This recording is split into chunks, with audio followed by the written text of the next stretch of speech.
We're live, bro. Just like that. Just like Just that. like that. That's how we roll up. That's how I love we roll on After Hours. We are live. After Hours is the chill vibe. I love it. I'm just chomping on some of these Smart Sweets melon bites because those look good. I need something. Had a quick dinner tonight. We had Tom's House of Pizza, which is my favorite pizza in Calgary. Nice. Okay. Delicious. Thin crust, but not too thin. Nice pepperoni, the chunky Italian sausage. Yeah. Just delicious. Oh man, that sounds. You're getting me hungry right now. It's making my mouth salivate. Good. Well, hey, put in an order. We can wait. Why don't you order? Let all of us wait for you while you order yourself some dinner. I mean, not gonna lie, I might go. I really shouldn't because it's awful. But I'm guilty of doing like those late night McDonald's runs. Or when I was living in Toronto, I had a 24-hour A&W literally right beside my house. So anytime I'd finish up at work, and I'd take the subway home, and then you're hungry, right? You don't want to go and make food, so. Sometimes I'd even just wait, even if on off nights, I'll just 1 o'clock, 2 o'clock in the morning. Oh, I'm feeling a mama burger right now and a root beer. Oh, it's just Jeremy, you're getting me hungry. Oh, I know, man. You said A&W. I'm all about the Papa burger with cheese. That's what I get. That's my favorite. Or the bacon cheddar uncle, bro. Man. Okay, we gotta stop. We're all getting hungry. We're all getting hungry. We're gonna lose all our viewers. They're gonna all head over to A&W right now to get themselves some part of the burger family, something from the burger family. Welcome everybody to After Hours. Great to have you. Just had a great episode with Mike Moynihan on the early show on Sports Cards Live. That guy right there, that's it. You all know him. You all love him. That is Ben Carlos. That is my guy, Ben Carlos, right there. Appreciate you. We have on the ticker right now. Ben, your channel is simply called Ben Carlos on YouTube, right? Yes, sir. Yes, sir. There it is, guys. If you're not yet subscribed to Ben, go give him a subscribe. I'm a big fan. I truly am. And he loves pineapple juice. He loves pineapple juice. He loves Winnie the Pooh, and he loves Vince Carter. And how can you go wrong with a combo like that, Ben?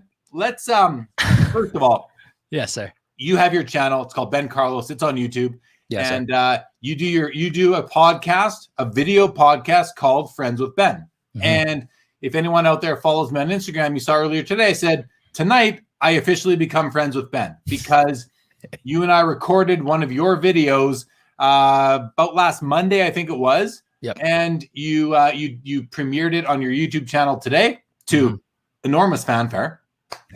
And I got to tell you, I mentioned earlier I was having pizza tonight from Tom's House of Pizza.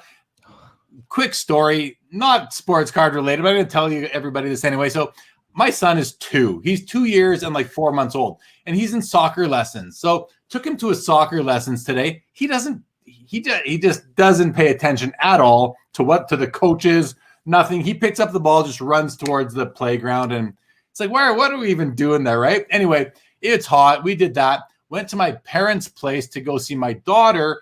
And we ordered in pizza quick. It was a really quick day. But while we were there, I knew that you were premiering your episode where you were gracious enough to have me as your guest. So we had it on YouTube on the screen.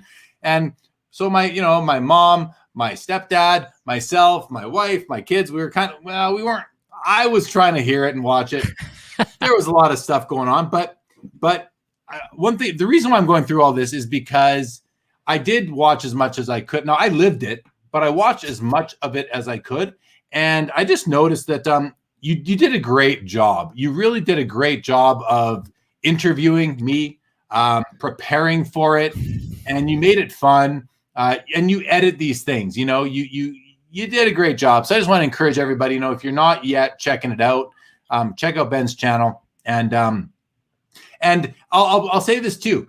You got the bet. It's going to sound weird, but you got a lot out of me. You really did. You asked a lot of great questions. So if anybody out there is interested in like my backstory, the best episode I think you're going to get that on is the one that he premiered earlier today. Yes. Yeah, because I was sitting there, and even at one point, my mom, she's kind of listening as well as she could, but I gave her a shout out in your chat too, right? So yeah. Anyway, it was pretty awesome, man. So before we get more into you and your channel, let's talk about because I like to do this. I like some continuity between the early show and the late show. For sure. Sports Cars Live in the After Hours. You were tuned in as best you could to the episode we just had with Mike Moynihan. Mm-hmm. And any takeaways? Did anything we talked about resonate with you? Anything that you wanna mention or add to or anything? Yeah, so my biggest takeaway was I had on YouTube you have the what's it called? It's like waiting for the premiere of something, right?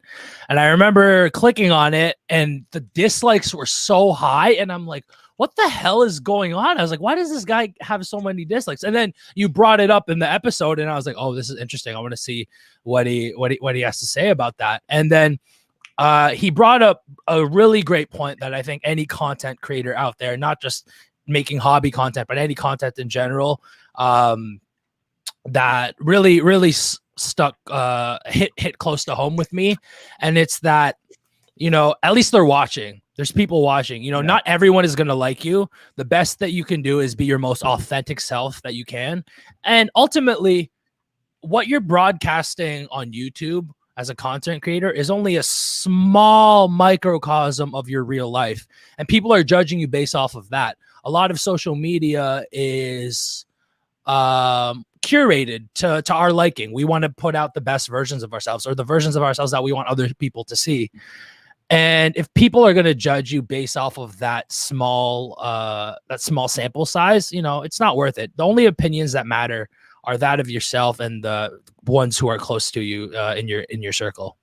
I agree. But that's the ideal mindset. And we're human. It's hard to really be in that ideal mindset. Some people are, and all the power to them. But like Mike said, and like I said too, we're human. We have, you have feelings. Nobody wants to be hated. I mean, maybe some people do, I guess, but it happens. And you just, what? It's like there's a good sort of meme that's been going around for a while now. I forget how many seconds there are in a day, 80-something thousand or whatever it is. You know that one. If someone, if you have 80 grand in your bank account and someone takes $10, are you really gonna spend the rest of your day, you're gonna let it ruin your day or your year, or whatever that is? That same sort of thing, right? So, anything else from the episode that you want to bring attention to? I love that you brought in one of the OGs, so to speak, in terms of creating hobby content, because that's how us as content creators and us as people in the hobby, that's how we learn from. We learn from the people who have been doing it for a long time, such as myself when I had you on my podcast. And just hearing his, I love what he's doing in terms of Hobby Palooza. Yeah, did I get it right? Yeah, I thought that was a really cool concept in terms of the reason why he brought it up was because the National wasn't a thing last year, so this was kind of like that cool alternative for people to get their hobby and a socialization fix, so to speak. Yeah, a way to just hang out and bring the community together. I think it's a great thing, and I think it's the sort of thing that is going to live on, even though. Because it's a YouTube thing too, right? So it's something that can live on, as a way to almost build up the anticipation of the National. Hey, we're going to do these live streams, and then we're going to see each other. Like, to me, it's here to stay. And whether I can, I think it's going to become something where, if you were on it last year, you don't get to go on it next year. You have to skip a year because there's going to be so many people that are going to be, wanting to be a part of it, and where the audience wants them a part of it. So, which I think is cool. All right, let's go to some comments. Yeah, for sure. Snack time, Ben, with Bobby Burrell. Bobby, welcome back. What's up, Bobby? Always. Bobby hung out with me at the virtual expo last weekend. Really enjoyed that. Hockey guy says, luckily I had a bunch of ribs for dinner. Y'all are killing me with this food talk. Yeah, well, it's not over yet. There's more of this. Oh, there's more. Oh, Tom Newman says, Ben got a nice camera. Thank you, man. Bobby knows that Chris is the rack master. I'm assuming he's talking about ribs. 6 racks today on the smoker. Sounds delicious. Big unit. His preference would be Popeye's spicy chicken sandwich. Yeah, I mean, you can't go wrong with a spicy chicken sandwich. Add them Oh all. man, Good call, big unit. Good call. You're gonna like this one, Ben. Decoy Cart says pineapple juice. that's my guy. That's my guy. I love. Hey, Decoy Cards. I love you, man. I love you. Okay, now this next one we should all, everybody please close your eyes for this. Michael Ham says just ran a bath, lit a candle, poured a glass of wine, only missing a bath bomb, ran out. After hours gets wild. Hey man, eyes.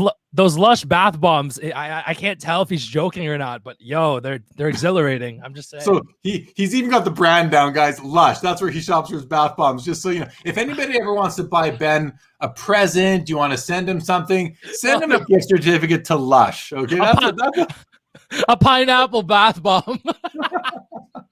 Here you go. Man. New subscriber for Ben Carlos, Ian Undercover. Glad to see it. Sports card seller, good evening and welcome. What does Michael say? I think most people are genuine and you get a real view of most content creators, but that does not mean you actually know them. That takes time and a dialogue beyond a video. Agree. David G, good show tonight as always for Ben. Why did Pooh make the cut? Hey man, Winnie the Pooh is my eternal grail. If you gave me the option to sell off my entire collection or sell that Pooh Bear, I'm selling the entire collection in a heartbeat. That's just how it is. I mean, it takes a certain level of self-confidence and self-esteem to put yourself out there into the Ethernet, into the YouTube verse on a regular basis with the stuffed Winnie the Pooh Bear over your shoulder like that. I have the utmost respect for that, Ben. I think that you know what, it's a part of the Ben Carlos culture, the Carlos, the BCC, not the blind carbon copy. You summed it up perfectly there, right? By people always ask like, "What, why do you have a stuffed bear in the background?" I was like, that's just me, man. I'm a Disney guy through and through. If I were to take it out for whatever reason, that wouldn't be on brand of me. So it would be very inauthentic or disingenuous, whatever word you want to use. Stay on brand, but baby, stay authentic. Stay authentic. Mm-hmm. Michael Ham, I did have ribs, mac and cheese, and baked beans. Yeah, that sounds like a delicious dinner. Delicious dinner. Glad we're entertaining, Tampa, and welcome to the show. Malesh is the spot. Love the dragon scale. He knows. Don't like the ones with the glitter. Oh God! So Michael Ham, not only does he know Lush, he's got like when he goes in, he knows what basket he's going to as soon as he walks into that. And I think I just gave away that I've been there too because I said basket. So I merchandise. I was just about to call you out on that. I'm like, I know. How do you know about the baskets, Jeremy? Well, because I bought bath bombs for the women in my life over the years. Exactly. That's how you know. That's how you know. That's how you know. Yeah. Right? No, they're not for me. No. Hockey guy, Pooh is very wholesome. Of course, Winnie the Pooh is very, very wholesome. Very wholesome. Mm-hmm.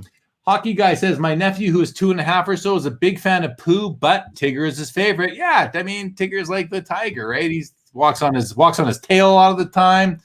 Has Pooh helped you close any deals with the lady? Hey, this is a PG. Don't answer. This is a PG-13 show. This is PG-13 here. Oh my God! Just give us a wink, Ben. Maybe a wink. There we go. Oh, do I need to say the sides too? Mac and cheese, coleslaw, and cornbread. Very delicious. And Sports and Collectibles wants to know, no pineapple juice tonight, Ben. No, you seem to be drinking out of a Gatorade water bottle. Yeah, no, this is actually a Ciroc. I'm just kidding. No. No pineapple juice. I've been meaning to go on a grocery run to restock. Straight vodka, ladies and gentlemen. He knows. Ooh, that burns. That vodka burns. All right. Let's get to some card talk, my man. Let's get it. We covered off the episode we just did. Thank you for your feedback on that. I always like to have a bit of continuity between the two episodes. Hobby Palooza is coming up. We talked about that. I think it's going to be a lot of fun. And maybe we'll find a way to get you involved, Ben. Maybe we'll find a way to get you involved. To be seen. Man. To be seen. Of course. The National Sports Card Convention is coming up next month. I know you're thinking about where are you at, man. I've been really, really encouraging you to go. Where are you at? Fill us in. Will you? Man, I really, really want to go. It's just a matter. I'm just trying to figure out logistics right now because we talked about this beforehand. I'm a man who likes to prepare and make sure I have everything like set in stone and accordingly. That made no sense, but I like having things. Like having a set schedule for myself and knowing what I'm getting myself into. And I've talked to a lot of different creators such as yourself about going to the national, and they're like, oh, if you show up, we have to link up and do this. And it's like, okay. Because for me, the national will more so be, it's more of a networking and just being there for the community as opposed to buying my grail cards and going after those. Because if I made the trip revolved around that, it's like, look, already going to the national buy stuff, you're already spending a couple racks there. So if you're going to be spending even more on cards, it's like, yo, man, yeah, I'm not Nat Turner here. I don't have that kind of bankroll to be throwing out. So for me, it's more so about the community and just trying to figure everything out there. So it's still very much a work in progress. It's still, I don't know if it'll be a game time decision, but I'm hoping. Fingers crossed. We'll get to go.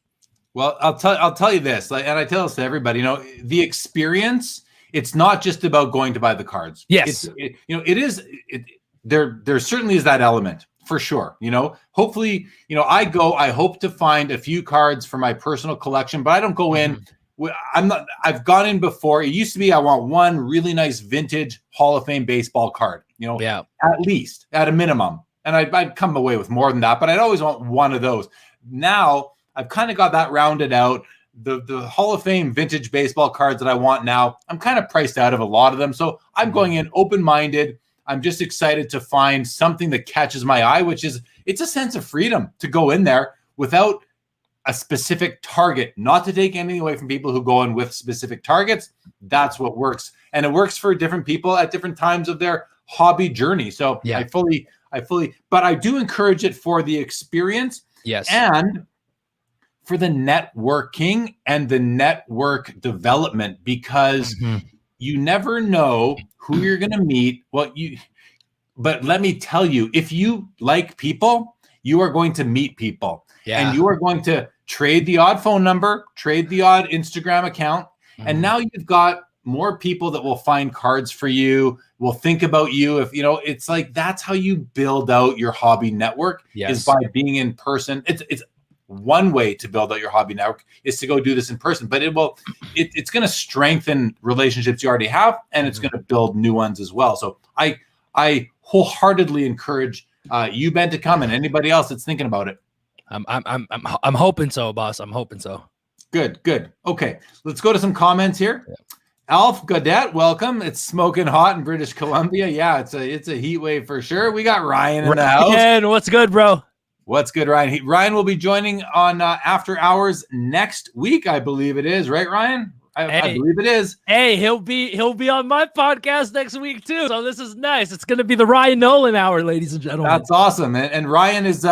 I mean, we don't have it like, it's not, the contract is still with it's it's still with our lawyers, but we're in the middle of writing a contract where he's the official card show correspondent for Sports Cards Live, coming on the show once a quarter basically to talk about, because this guy loves traveling to card shows. He has a great channel, Breakout Cards. Check it out if you're not subscribed. He's already been on Sports Cards Live once. He will be back again next week. So Ryan, looking forward to that. Michael Ham said, yeah, I got the F1 Sapphire box giveaway for Hobby Palooza. And I don't know if you noticed, Michael, it didn't take me long to say Sapphire. It was like before Mike Moynihan even got it out to say I get first dibs, how cool was that of him to offer me first pick? Like, holy crap, that was sick. Yeah. But he did before he could finish it. I'm like, Sapphire. Why Topps Sapphire or F1? Well, it's the F1. Why? Yeah. Because the other stuff he had was baseball and soccer, and I don't collect soccer, and I don't really collect current modern baseball. So Sapphire, and I love F1, so it made sense to me. You should have had a hockey box just ready just for you. But I still might have gone for Sapphire. Really? Wow. Yeah, okay. It's such a cool product, right? So I probably still would have actually, which might have. Who knows? Maybe it's almost like, should I be obligated to take the hockey if there was hockey? Nah, I'll take the sapphire. Nah. I feel you. If I was like given the choice of like all these basketball cards, I'd probably pick like the weird one too. Like maybe not saying it's a weird one, but I always wanted to rip a pack of wrestling cards for whatever reason, just because it's like something that's just different, you know? Yeah, for sure. Okay, what do we got here? Sports and collectible. Hey, sports and collectible NFTs. Can you please put your first name in your next message so I can refer to you by your first name, please? Just because it's a bit of a mouthful there. Otherwise, I'm just going to call you sports, which is the first word of this channel. So it's a kind of... okay, what do we... I just want to see if I can figure out who this Facebook user is. It'll probably show in the Facebook. I'm looking on the Facebook right now, but I'm not. Why aren't I seeing it? Who is this? They're saying the National is all about hanging with my friends and having fun, which, of course, I completely agree with. But I just put your name in there, please, if you wouldn't mind. Really, yep. Next week, says Ryan. Can't wait. Me neither. Ryan's a great guest. You know, he's one of these guys that just really appreciates and has really embraced the vintage, the history of the history of the cards and the sport themselves. So you got to check out Ryan for sure. Mm-hmm. Michael Ham, split the F1 with you if you win, double our odds. Hey, that makes a lot of sense. Ryan, are you? I'm sure Ryan's going to the National. Are you going to Atlanta and Dallas before the National? We'll find out. He'll talk about it. He'll talk about it in the chat here. Michael Ham says, I just watched Trade Night last night. One of the rarest F1 cards, Hamilton Purple Sapphire, numbered to 10. Oh my God, that's a big card. That's a beautiful card. Jordan Riker wants to know, what's the story behind the Sapphire box? I'm super jealous. Well, it's simply a high-end Topps F1 product. That's the story behind it. Oh, the story though is that on Hobbypalooza, which if you just got here, Jordan, Hobbypalooza is July the 10th and 11th. thehobbypalooza.com. The calendar isn't updated yet, but it will be soon. Pretty much hosted and organized by Bench Clear Media, which is Mike Moynihan and Ty, I want to say Wilson, but I'm not 100% certain. And it's 2 straight days of live streaming, and it's 1 hour at a time on different channels. And I'm the channel on the slot on Sports Cars Live is 3:00 Eastern on the Saturday. Ian Undercover is the resident wrestling card guy. Where's my notes? There it is. Corey Carr, what's up? What's up, Corey? Happy Saturday to you. Better late than never. Oh, Logan Ward. That's who it is. Logan, I'm going to do this really quick here.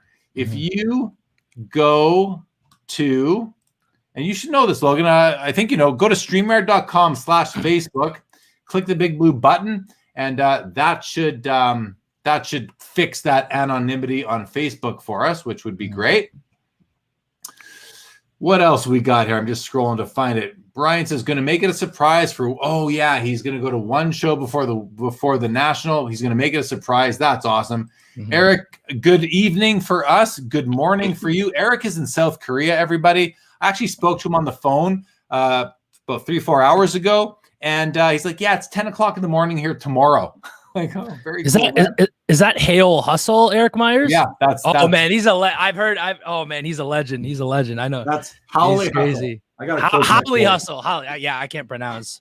Yeah, but, that's Howley Hustle. That Lakers collection or that Kobe collection is something else, man. Something else. He loves him some vintage. Tyler says, I just started watching F1 series on Netflix. I find it pretty interesting and love the look of those sapphire. Tyler, that's what got me into F1. I watched all 3 seasons back in like April, probably March, May, in there somewhere.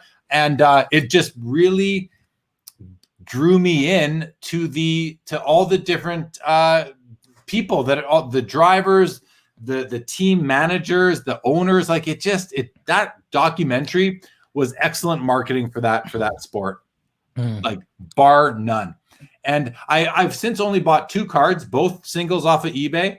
And neither of them are here yet, but I'm looking forward to getting them because they're shipped to my U.S. address, which I wait to build up. So they'll be here soon. I'm excited.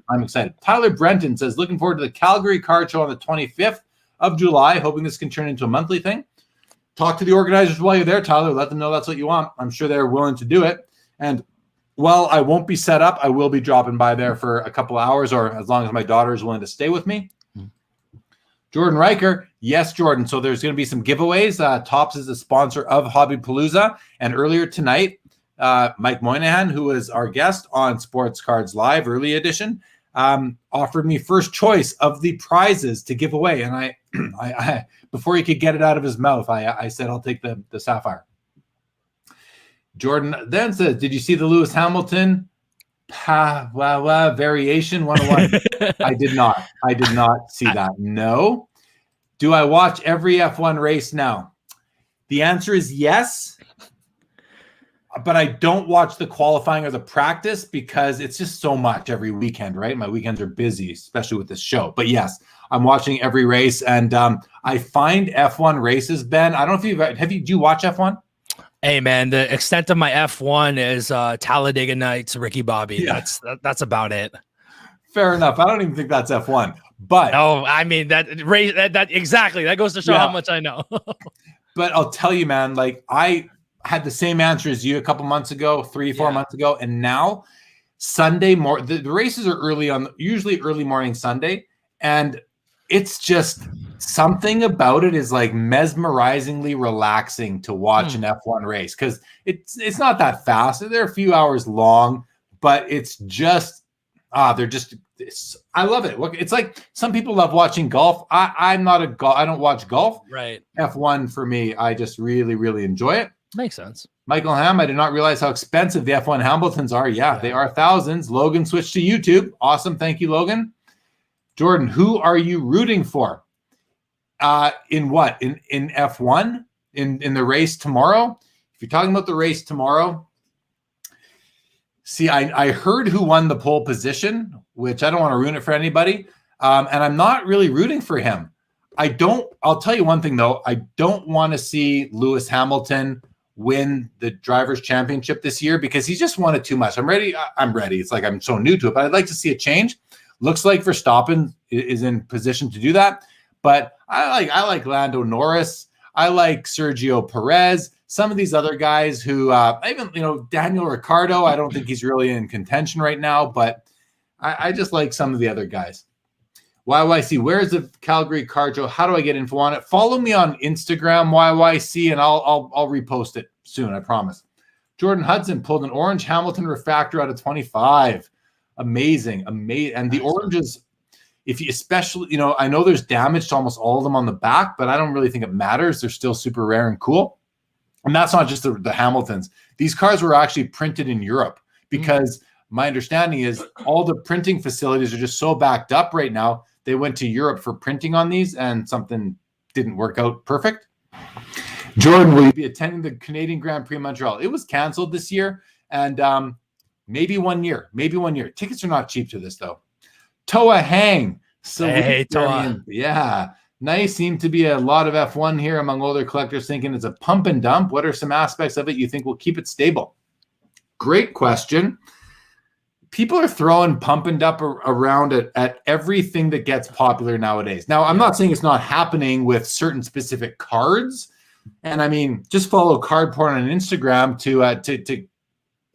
to hear a very to hear an opinion on what cards might be subject to the old pumpy dumpy, as the old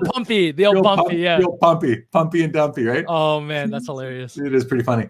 Yeah. So that's what you can see. But as for the overall, the product overall, here's why I think, and Carvin Chung, who's the true card father, will tell you that all it takes is the Middle East to clue into cards, and F1 will just become like the biggest thing ever type of thing. So it's a global sport, right? It's not just contained to North America.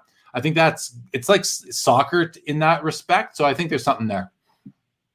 Jordan says, for those who don't know or who are bored by F1 talk, Lewis Hamilton is the Wayne Gretzky, Michael Jordan sport. Yeah, he's the GOAT. Like, absolutely. Wow. Oh, I didn't know he was that. I didn't know he was that good. That's crazy. Oh yeah, dude. No, he's like basically been like winning the championship, like the Drivers' Championship for, I don't know for sure. Please don't quote me on this, but it's like 10 years running. He's wow. Yeah, which is basically like winning the championship every single year. Now, you have to keep in mind, it's different than team sport, right? It is a team sport, but there's only 2 drivers per team. There's only 10 teams usually in the races, so 20 cars, and one guy wins it all every year. As Hockey Guy says, he's been dominating for a very long time now. Wow. Oh, there we go. There's Mike Moynihan. I'm glad you're joining, Mike. You are welcome for having you on earlier, Mike. It was a true pleasure. I really enjoyed the episode. Hockey Guy says F1 is popular world. Yeah, that's what I was just saying. It is popular worldwide.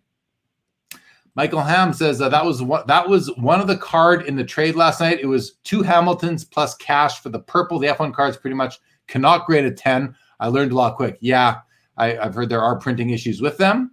Here we go. Stephen Foley, my guy in Florida, says, my house is open for you next year when F1 comes back to Miami. Hey, I'm getting invited. I got an invitation from Mike Moynihan to Texas, to Fort Worth. I got one to Florida now. Guys, I'm basically going to couch surf my way through the southern states here. This is awesome. Hey, man, that's what happens when you're the Lewis Hamilton of hobby content. See what I did there? Oh, boy. I see what you did there. I don't know. That's high praise there, my man. That is high praise.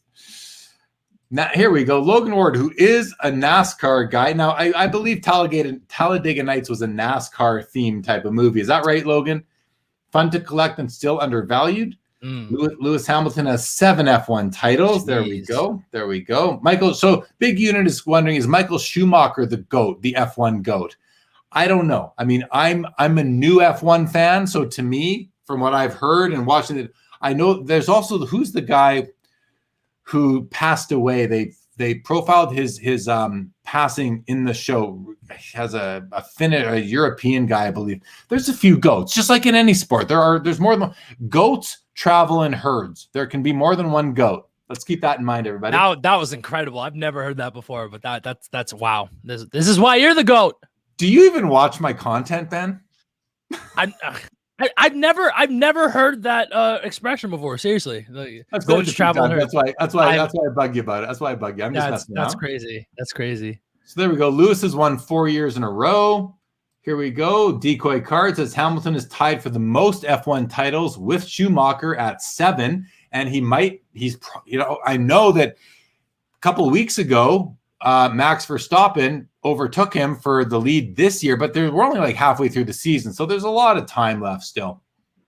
Michael Ham, you guys get to Tampa Bay, you hit me up, can't stay house. Wife may think that is weird. Hey, I get that. It wasn't Ayrton Senna, Tyler, and Cloud that I was thinking of. It was Mickey or Nicky or something like that. Who am I thinking of? I just don't remember the guy. A much older guy. He had lots of burns on his body, but he was working, I think, with Mercedes. I can't think of his name right now. There we go. Logan confirms Talladega Nights is indeed a NASCAR-based film. Lewis Hamilton dated Schumacher's daughter. Fun fact. Schumacher's son, Mick, I think it is he in F1 now, or is he in F2? I think he's in F1. That's pretty cool, actually. But it's so far he's like a rookie, so he's not living up to his dad's reputation yet. But there's obviously time for that. Jump in, Ben. What do you think of all this? Hey man, like I said, I didn't even realize, and I hope that the guys in the chat don't kill me for this. I didn't even realize that NASCAR and F1 were 2 different things. So yeah, I know they're gonna kill me for that, but it's just again that goes to show how much I know. So well, and then there's Indy, which is I think is a whole other thing, right? Oh yeah, wait, so Indy like 500 or whatever? That's a whole other. Jesus Christ, I know. I don't know either. All I really know is that Jeff Gordon was NASCAR, because everyone knows about Jeff Gordon. That's the name I wanted to bite my tongue, because right when they started bringing up like NASCAR and F1, I was like, okay, I can't bring up his name because he's probably in the different thing, and I don't want to sound like an idiot. So I'm like, all right, cool. Yeah, that's really about all I know. If I hadn't watched the F1 documentary, I would know nothing about any of this. Yeah, I swear. But there we go. Jordan has it. Nicky Lauda, that's exactly who I was thinking of. I believe Cloud knows too. Big Unit knows too. Logan Ward, everybody knows it was Nicky. They all know. Oh yes, Jordan says Mick is in F1, drives for Haas. Yeah, his cards sell well. That right, Michael? That's got to be based on the name more than what he's doing, which is like, hey, it's fair. If Michael Jordan's kid was in the NBA, people would be buying the cards. Hey, Tiger Woods son, right? Even golf, people will buy those cards no matter what. Doesn't matter. I mean, yeah, Bronny James, I guarantee, is gonna have like no matter where he gets drafted, if he gets drafted, his Prism cards will probably go bananas. Yeah. Oh, here we go. Another one likes my GOAT statement. Lee Haskins, love the statements. There are more than one GOAT. There are more than one GOAT. Also, the one GOAT like Gretzky, but how or are also GOATs. It seems like you're putting down lyrics to a tune there, Lee. We gotta get the music to go along with that now. The sports card is a lifestyle, a remix over there. Yeah, there we go. Yeah. Maybe we can get Victory Investments to put that to some music because he does a great job. Jordan says, can we get a yacht for Sports Cards Live at the Monaco? Yeah, right, man. Yo, use that AdSense money. There we go. My channel is monetized, but it's turned off. Oh, okay. Yeah. Believe it or not. What else we got here? Ben's getting a quick F1 rundown. Yes, he is. Here we go. Toa changes the topic and says, Ben, what are the Raptors doing this off season? Are they trading Siakam, Lowry? How does this? I saw your reaction video to them jumping up to the 4th pick overall. Tell us a bit about the Raptors off season. Speaking to Toa's question, but what does this 4th overall draft pick mean to the Raptors? First off, Toa, thank you for changing the subject to something I'm actually fluent in, so I appreciate you for that. I've been saying from time that what the Raptors do in the offseason will be heavily predicated on the outcome of the draft lottery. Now that they've jumped into 4th, which is absurd. I still can't believe it. I wake up every morning and I'm like, oh my God, the Raptors have the 4th pick in the draft. The reason why is because this year's draft is very top heavy with the top 4 specifically, because these top 4 have true all-star potential. I don't remember the last time a draft has been that top heavy with the 4. It's tough to say because I think Lowry might be gone regardless. And they're going to rebuild and retool around the core of Fred, OG, and Siakam.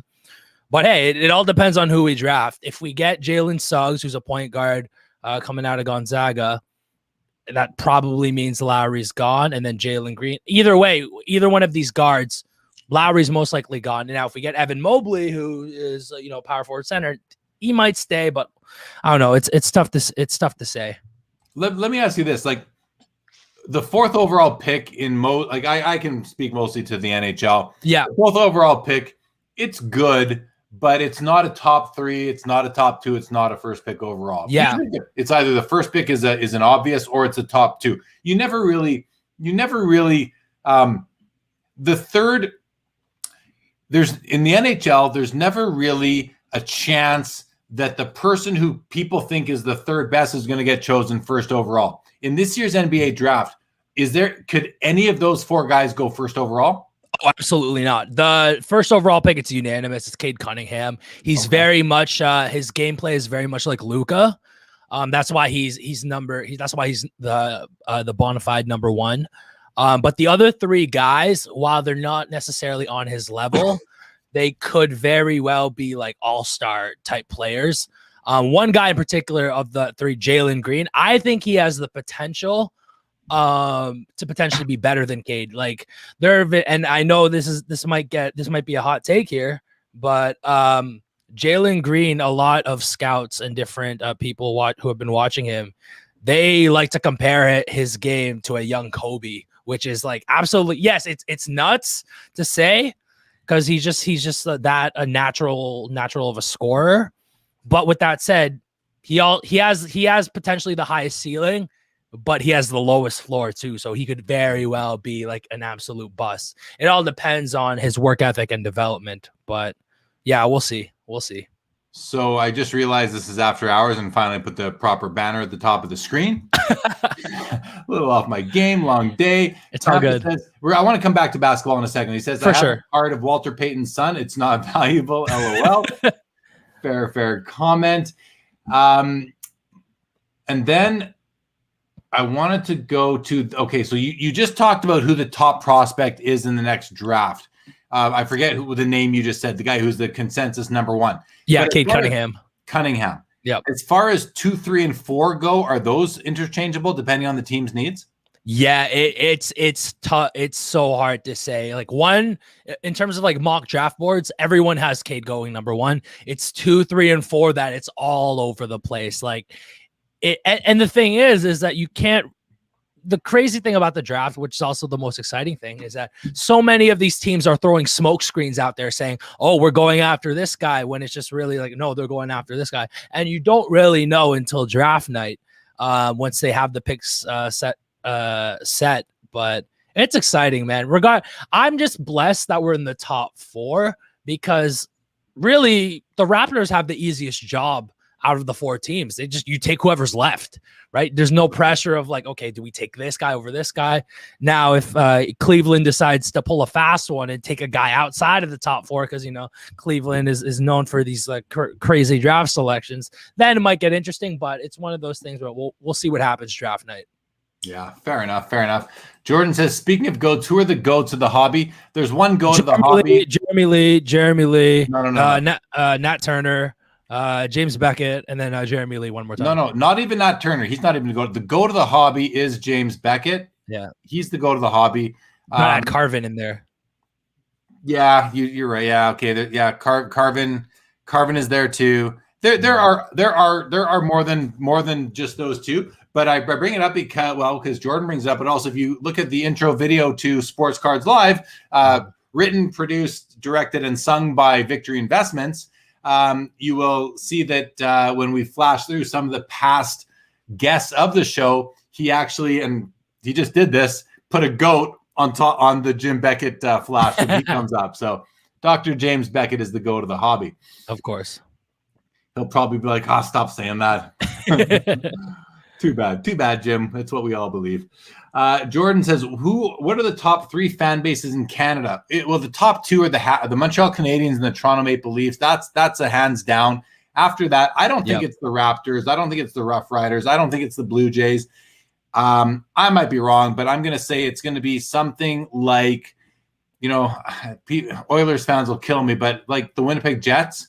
Probably the Winnipeg Jets have the most passionate fans, and I mean I might be a little bit biased there. I'll just go with that. What do you think? Do you have any view on that?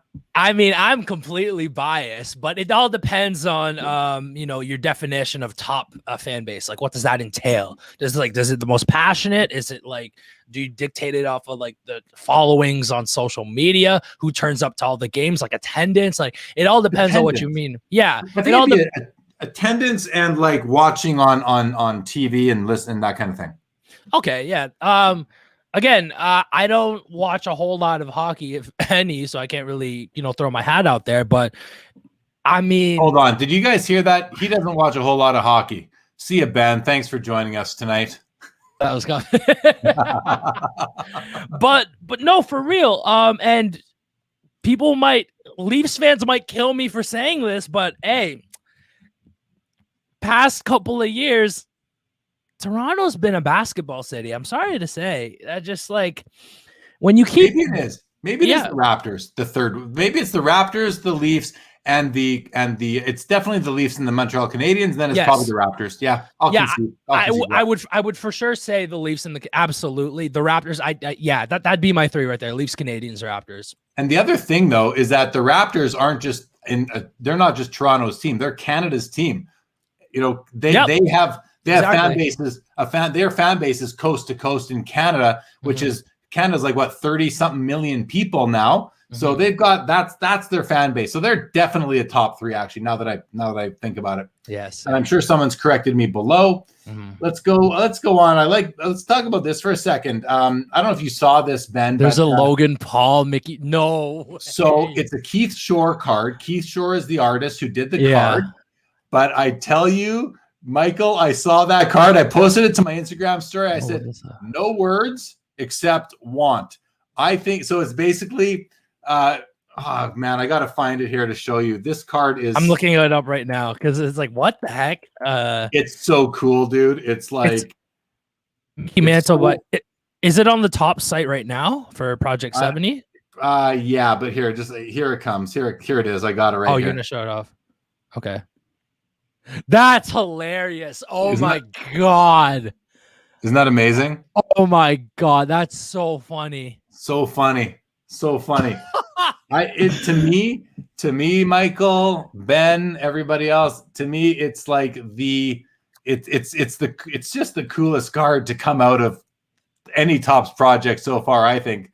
Imagine wearing that card on a chain. Oh, that'd be so meta. Oh, You know what? Let's speak to that, to what Logan Paul did for a second, because I think a lot of people misunderstood his proclamation that the BGS 10 Charizard is $1 million card. Yeah. He said that, but he said this is $1 million card. He didn't point to, I think it's a pop 3. Yeah. He didn't point to all 3 of them. He said his specifically. This is $1 million card. And I think he intended it to mean that copy, because it entered the ring in that boxing match. Yep. It has now all sorts of cultural relevance, folklore, prestige associated to it. I don't think he's saying all BGS 10 Charizards are worth $1 million. I think he meant that specific card. 100%. But I don't think many people picked up on that. But I feel like I did, and I think that's what he meant. So, I mean, I'd have to ask him to confirm, but hold on. Let me text him quick. Logan, what did you mean when you said this is another Cal? See if he gets back to me tonight. I think he was mentioning earlier he's going out with a lady tonight, so you just never know. We'll see if he gets back to me. But yeah, Michael, saw the card. He says, hilarious. It's still second to the Randy Johnson Duck Hunt one. Yeah, that's I love some of the cards in Topps Project 70. Toa Hangs. I was going to say Toa Hugs. Toa Hangs says Suggs is going to be a stud. Jordan wants to know, Ben, did you just put Cade Cunningham? Listen, Jordan, listen. I said play style. I did not say Cade Cunningham would be like Luka. I said play style. And if you watch his game, you'll see the parallels, you know. Ben, what's that? Bye-bye. Jordan, that's for you. Okay, we'll do that for you. Oh my gosh. Oh my goodness. This context is key. It is. Hey, it is key. Just like that Logan Paul comment, right? It is totally key. Totally key. Michael Ham says, I don't think Cunningham will not be the best. That's a double negative there, Michael. I think what you're actually saying there is you think he will be the best, but I think you mean to say you won't. You think you like Green the most. Ben, what do you think about Green? That's exactly what I was saying earlier. I think Jalen Green potentially has a higher ceiling, just because, again, call me crazy about it too, but he just has that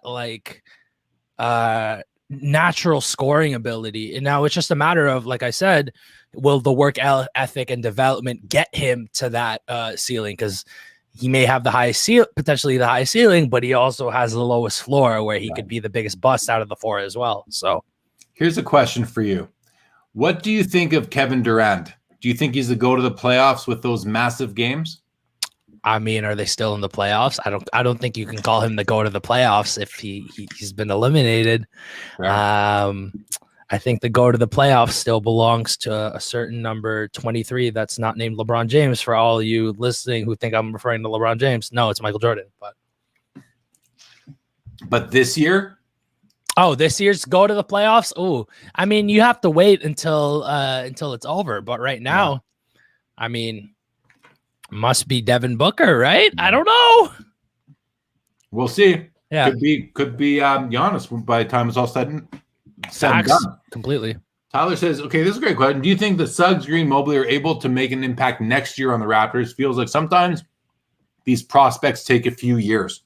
I completely agree that they will, because it's almost universal in terms of the top 4. Whichever of those 4 goes to the Raptors, and I'm not saying this like biased by any means, they're getting drafted into the best situation, because they're not going to have that expectation to perform and develop right away. Unlike with Cade, when he goes to the Pistons, you know, they're going to expect him to be performing for them like immediately. Same with whoever goes to the Rockets and the Cavs. With the Raps, you already have a culture set in place, and you already have all these different veterans that they take the pressure off these guys, and it lets them develop and flourish with less pressure. Hockey guy says the finals are about to start. Ben, good time to start watching. Yeah, it's what, Tampa Bay and Montreal? Yep. Yeah, Tampa Bay, Montreal. It's actually, I really think it's going to be a great series. Montreal they deserve to be there. It's no fluke. Okay. I mean, they didn't have a great season, but they are playing well when it counts. I saw a statistic about someone on the Habs right now, where it's like most goals scored before the age of 21, and he's tied for first with like Gretzky did it in like only 12 games or something stupid like that, but it's like 9 goals with 9. I think the record right now is 9 goals. He's tied for it, but I just thought that was fascinating. It's I think it's Cole Caulfield and I'm not sure if it's I don't know the exact number of goals. If it's 9, it's Cole Caulfield. He's playing great. He's young. He's got a ton of energy. Here we go. Hockey Guy refers to Jefferson Burdick, who first organized sports and non-sport cards for the first time. Oh wow! Okay. Book. Logan Ward, names him right there. Jefferson Burdick is the original go to the hobby, and I can't believe that I didn't mention that earlier. Yes, 100% agree. He would actually precede Dr. Beckett as the original GOAT, and Dr. Beckett. It's almost like he took the baton in in the opinion of many. Excuse me, Hockey Guy. I believe that is who I'm referring to, Logan. Yeah, that is who you're referring to for sure. Terry Fortune throws out a banger. Toronto's a golfing city. Oh my God. Oh boy. Okay, let's go totally off topic, says Jordan Riker. He wants to know favorite restaurants in Canada. Have either of you ever been to Joe Beef? Not only have I never been to Joe Beef, I've never heard of Joe Beef. Neither have I. But I can just let you know, like for the most part, we have the same restaurants. As far as chains go, many are the same. Of course, there are some that are exclusive to Canada, but we have many of the same. Anything stick out to you? I mean, A&W. We already talked about it. That's just Papa Burger with cheese, man. A&W, Harvey's. I don't know anything that's strictly. New York Fries is strictly Canadian. I'm not the biggest poutine guy, but New York Fries is Canadian. Ironically enough. I'm trying to think what other Canadian spots. It's not a favorite, right? It's not. New York Fries was kind of trendy when it first came out, which was like in the 80s. I remember the first like mall locations, but here's an interesting take. Corey Carr says that Logan Paul mantle card is disgusting. I don't know if he means disgusting as like, because I say disgusting all the time when I think things are like sick or awesome. Yeah. So I don't know if he means like disgusting as in that's just like. Does he mean that like it's filthy, like filthy good? Yeah, that kind of thing. Again, yeah. It's tough. I can't tell. I love it. I think it's just so timely. It's just very timely. Yes. Yeah, totally. Tampa loves it. Tyler says, "Wow, that's pretty funny. I kind of want that mantle card now." Right? I know. I think it's hilarious. Okay, back to basketball. Okay. At Tyler, Brenton, if Jalen Green goes to a team where he's number one option, he can be Rookie of the Year. He's already the NBA G League scoring 30 plus. He's right. Yeah, here we go. Tampa, it's hilarious if we like it or not. It's current pop culture. Very true. Yeah. Lots of whoa, guys. Slow down in the comments. We're way behind. Let's do a run through. Let's catch up here, Ben. Let's catch up. For sure. Decoy card says the better one, in my opinion, was the Randy Johnson pigeon Pokemon card. For those that don't know, he killed a pigeon during a game with a throw. Oh, okay, that's cool. Jordan says, will people now be walking around the National with sports cards on their neck? I think they will be, but they will but for fun. It'll be for fun, right? So this will be an exclusive here. So my plan for if I go to the National, to everyone listening here, I had this idea where that video I put out of like how all these like content creators like vlog at sports card shows. So basically it's just me making a parody of those types of like content creator vloggers, making plays and everything like that. So my plan was, I think the first day of the National, I was going to show up like one of them and have everyone think that I was actually like one of those content creator types, vlogging around with everything. And I was going to show up with the worst card possible wrapped around my neck, like a PSA 1, like 1989 Griffey a rookie just beat up, just make it look like a hard flex. But I guarantee you that people will be walking around the National with those on now. I think so too. If you do that, you have to get the gaudiest fake gold chain to put it in, though. And the thing is, though, that would be the perfect card to wear around your neck. That is just that for sure. For sure. Okay, what else? Let's see here. Michael says the chain idea was mine 3 years ago. Waiting to see. So you're Michael. What you're saying is that Logan Paul stole the idea from you. Then you got to got to sue him. Got to sue him. There's two of us in the room that have Logan Paul on speed dial, so that's pretty cool. It's an exclusive club, no doubt. Yeah, like Flava Flav for sure. Yeah. All right. Oh boy, man. Oh no, I just lost the comment. I lost where I was. Okay, hold on. I saw something here. There we go. Here we go. Chris Hoge. We got Chris Hoge in the host. Hey, Chris McGill, my guy. Let's go, Ben. Great answer on that host of the playoffs. What was that? What was he talking about? The host of the playoffs. I don't know, dude. Chris, can you enlighten us on what you meant by host of the playoffs? Chris, please clarify, Chris. Please clarify. Yes. Hockey guy says Lafreniere probably has a better chance at the cup than McDavid currently does. I mean, you can't dispute that comment. She's got a chance for sure. Oh, he meant goat. Okay. Tampa wants to know what I'm snacking on. Happy to show you. It's called Smart Sweets. They are 3 grams of sugar in the whole bag, and it's sour melon bites. They're actually pretty delicious. And there's 2 colors in here. They come in red and green, as you can see. Little red candy, and they're little chewy gummy candies. Pretty delicious. I got something sweet.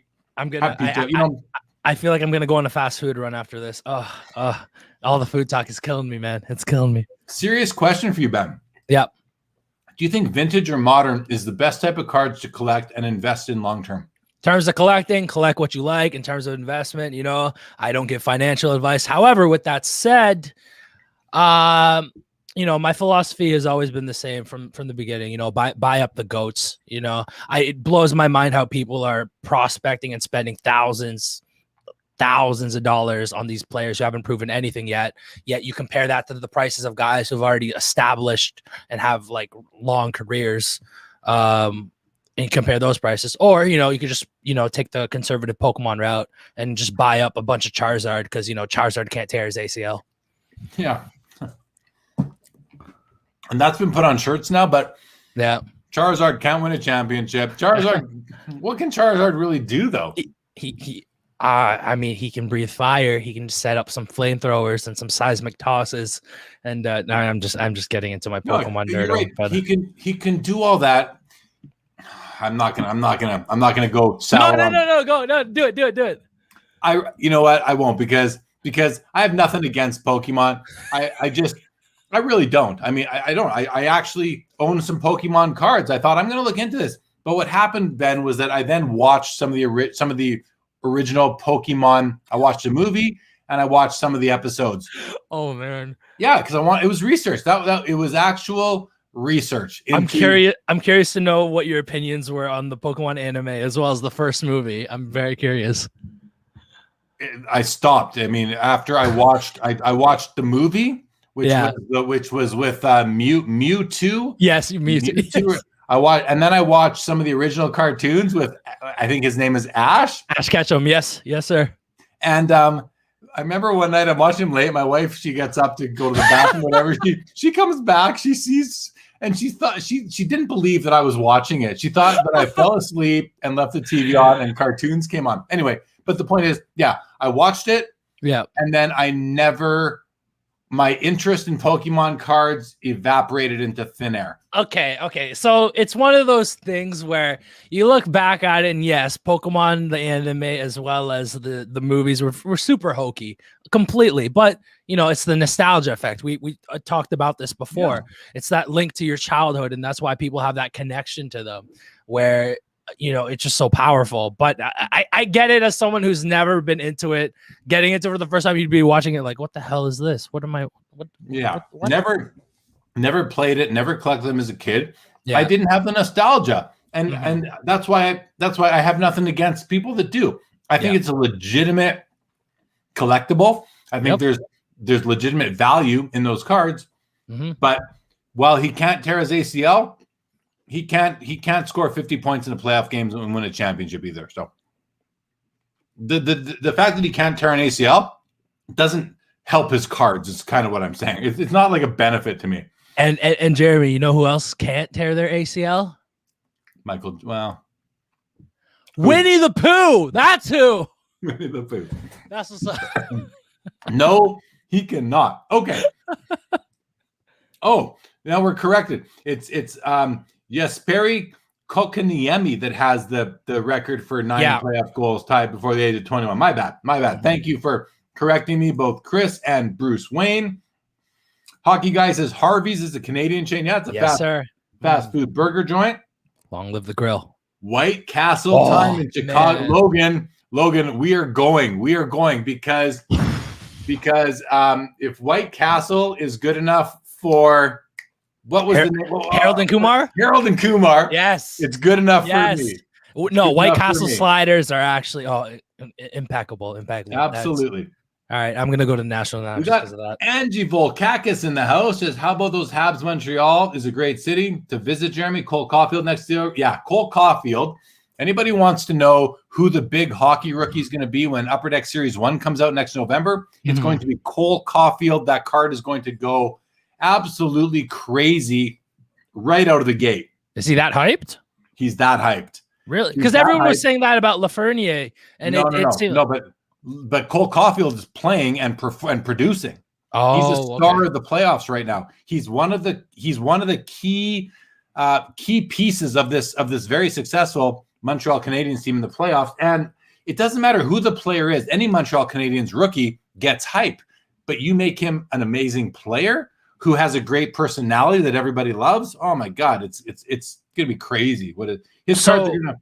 They'll encroach on Connor McDavid prices, I bet. So he's playing right now, but he doesn't have a rookie card? Yeah, because he missed the cutoff. He's a rookie. Oh, okay. That'll be interesting then. Wow. He's a rookie in the playoffs, so he didn't. You needed to play by like February 12th of 2021 to get a card in this current season of cards. Gotcha. Okay. Yeah. Gotcha. Chris says, "Who's gonna wear a box of 1991 Pro?" That would be hilarious. That's too funny. Oh man.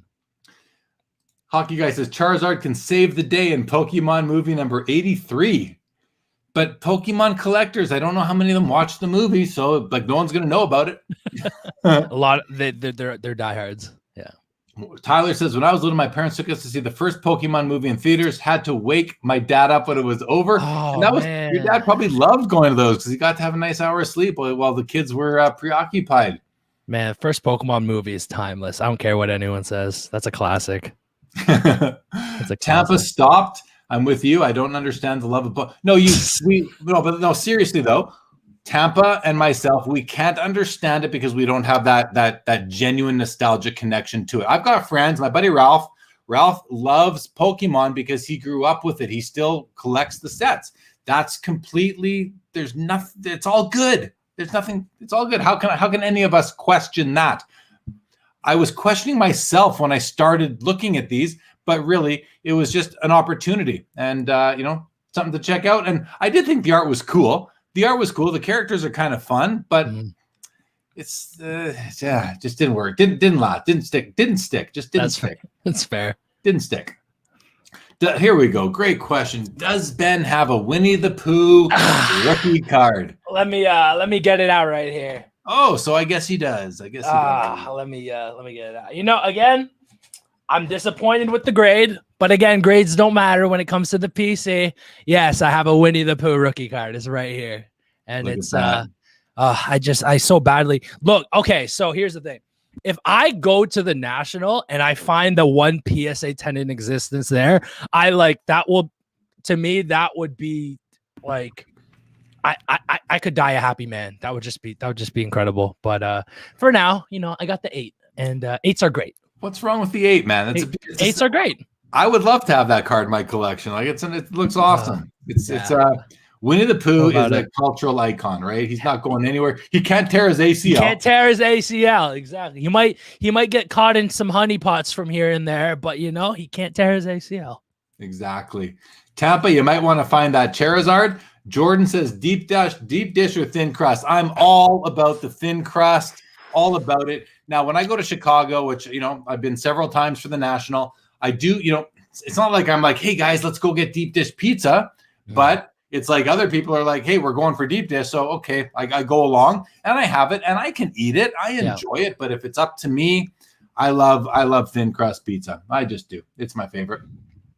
Here we go. Decoy Cards says that modern will become vintage eventually. If early 90s cards can thrive, the same will happen with early 2000s, etc. 100% agree. 100. I said it the other day that there's a big craze going on. It's been going on for a while. If Chris is listening, Chris loves it. He knows I love it. The second half of the 1990s, that little 5-year period produced some of the best cards ever to come out in the hobby ever. Yes, sir. And it's like a little era of its own that needs to be carved out. And I love cards from those 5 years. So many people do. So there must be something to it if a lot of people love them. And I think we're always going to look back at that as being, it's between junk wax and modern, whatever it is. And even the definition of the years of modern will change as modern is a moving target, right? Yep. Those 5 years will be known as whatever. Let's call it the art era, whatever it's going to be known as, the arena designs era, maybe something like that. The insert era, whatever it is. The insert era. That's nice too. Yeah. 97, 98, greatest year of basketball cards ever made. Just simple fact. But there's also, so to Decoy's comment about the early 2000s, in hockey, we were so fortunate that Upper Deck from 2012 with Fleer Retro. I think I said this on your show. Yeah, with the Fleer Retro, the PMGs and the jambalayas and everything. Right. Yep. Which I did refer to it as Fleer Showcase in that episode. I just spoke, but from 2012 Fleer Retro to 2016 Fleer Showcase, we had that 5 years again where we had all those awesome Fleer designs, but in hockey and licensed. And licensed, biggest key, licensed. Absolutely. That's a 5-year era in hockey cards that I think will be remembered for a long time, and more and more people will clue into that as time goes by. I know I certainly am. Decoy says, otherwise, look for the players that stand out in their position or have won multiple trophies. Yep, good advice. Cole Caulfield has 9 points in 15 playoff games and a couple of game winners, I believe, which is pretty darn important. That's for sure. Tampa says, funny enough, I also just found a binder page with all the hollows. That's Pokemon lingo right there. They're in yes, it is.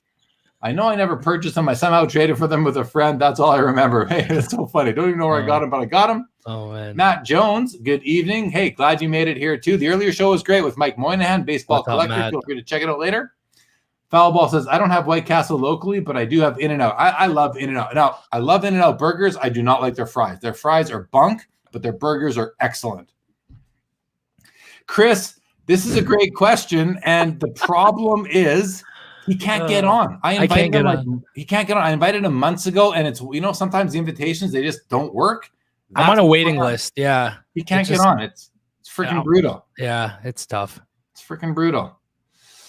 Yes, he showed his graded card. Yeah, Chris, I would be great to have him on. We'll probably do a Clubhouse show after this. I know Eric and I chatted earlier. He wants to go on Clubhouse tonight as well.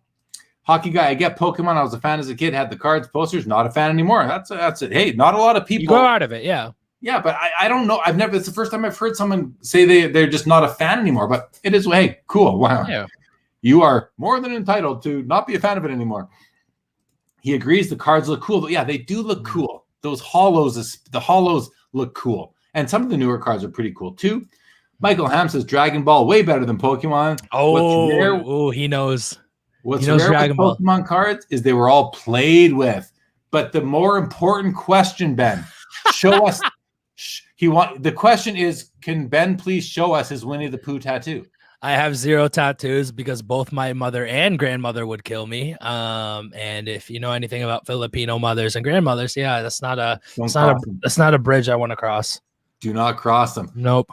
Jordan Riker claims that the Winnie the Pooh PSA 10 is more important or more Yes. expensive or Yes. just greater than the Yes. 52 Tops PSA 10 Mickey Mouse? Yes. I don't think anybody's going to argue with that, Jordan. That's unquestionable. The Winnie the Pooh PSA 10 is better than the Mantle 52 Tops, the T206 Honus Wagner. Name any card, it'll go. It'll go. No, spewing facts for sure. Tampa says, I never really expected to actually pull a Winnie the Pooh card out. No one does. No one does. Asked it as a joke and got bamboozled. What's that from? What set is that from again? So it's 1989 Brook Bonds Foods Magical World of Disney.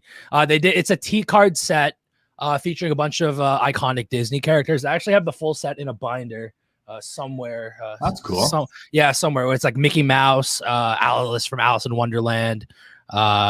Just Goofy, Pluto, just naming off of random ones. But it's super nice, super affordable too. You get the full set for like $1 or $2. So very cheap, very cheap. Yeah. Angie wants me to convert to a Habs fan. I know you're a Flames fan, and I will send you a Habs jersey. So Angie, my wife is a Habs fan. She's from Montreal. Her father is a 40-year season ticket holder. So nice. I'm a Flames fan, and I guess I could say I'll convert to get the jersey, but then can I convert back after you send it to me? I know that wouldn't be proper. I wouldn't deceive you like that, Angie. But I'm you know what? The Habs are my third favorite team, and that's and I don't have a fourth, so they're my third favorite team. And that's in support of my wife and her family and all on her nephews and all that. Logan Ward, I almost ran over a couple of people playing Pokemon Go with my bicycle. They literally walked right in front of me. Too funny. Chris knows 97.98. He knows. Yeah, but he's actually like Chris. There's not enough passion there, man. Like, is it a great year or is it the greatest year? And that's a legitimate question. I want Chris to answer. If you can hear me, Chris, is it a great year indeed, or is it the greatest year? And if it's not the greatest year, what is in every year of basketball cards? And you can't say 2003. Hockey guy says, if you go to In-N-Out, get the fries well done. That'll probably fix them. Good call. Yes, we have Five Guys. Yes, burgers. we do, and it's immaculate. Oh, I see. I'm a Fat Burger guy. I love Fat Burger. I've never had Fat Burger. I don't think I've heard of it.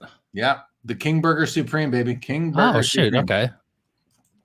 Jordan says, if you could open up a box of cards regardless of value, what would you open? That's such a hard question because, like, I would love to pull a Gretzky rookie. So I'm going to go with 79 O-Pee-Chee Hockey. Just to pull a Gretzky rookie. I probably did it as a kid. I'd love to do it again, though. I'd probably be 98 SP Authentic Basketball, just so I could try to pull my Grail card, which is the Vince Carter, but in a special serial number. It has to be serial numbered out of 3,500. My Grail card is the one that's serial numbered 1015 because that is my birthday, and that's actually my connection to Vince Carter. He wears the number 15. I was born on the 15th, and then as a kid, I just thought that was super, super cool. And that's why he became my favorite athlete of all time. Makes sense. 97-98 is a massive year for hockey cards too. Jordan says, favorite recent additions to your PC. I got nothing right now. How about you, Ben? It's right here, man. It's right here. Winnie the Pooh. I mean, I should show off the Tigger too if they want. But... Yeah, let's see the Tigger. Let's see the Tigger. Man. Oh gosh. And then we have a response from Chris. We got right here. We got Winnie the Pooh and Tigger too.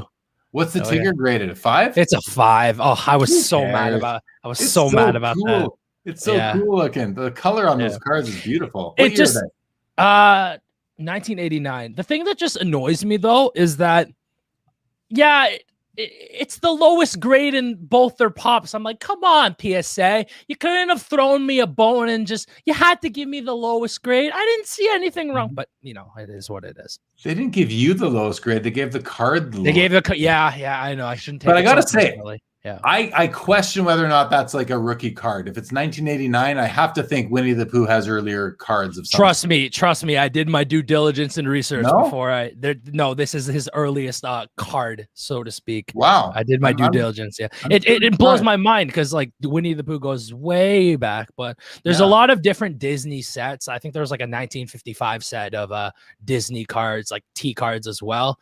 And then obviously if you guys know any non-sport Disney, you know I guess the holy grail Disney card, so to speak, is the 1931 Walt Disney Mickey Mouse T card, which is considered the Disney / Mickey Mouse rookie card. So yeah, 2 of those sold earlier tonight that I didn't buy because I was doing shows.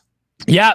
I was watching them as well. Just wanted to see where they finished because I'm thinking of getting one too, but we'll see. Yeah, I know. It was, the 7 was off centered. The 5, there was an SGC. I think I forget the grade, but it was a nicer. I think maybe a 5. It looked nicer than the PSA 7. Just from the centering perspective. Okay, here we go. Chris says that 97-98 is the greatest year, but 6, 7, and 8, 9 aren't super far behind. I'd rank them 97 first, 98 second, 96 third. Yeah, that's it, but the beginning there, 7, 8 is the greatest year. That's kind of what that's the not the answer I was looking for, but I wanted the question answered, and thank you for answering that, Chris. He gives a very more. Oh, sorry. Go on. No. You go. Oh no, I was just gonna say Chris gives a very in-depth answer about this question on my pod, which he appeared on a couple days ago. That episode, I will say right now, is one for all eternity. Solely eternity. That's all I'm gonna say about that. To another one that you just might have done, or no. We'll see when it comes out in a couple weeks. Yeah. Angie, after hockey, what other sports do you collect? Angie, I collect all the sports. Pretty well, all the sports. I don't have any golf cards. I have 1 soccer card, but I collect hockey, baseball, basketball. Those 3 the most. Hockey, in the order, it goes hockey, basketball, baseball, then football. And I collect non-sport as well, but like vintage non-sport, not current stuff.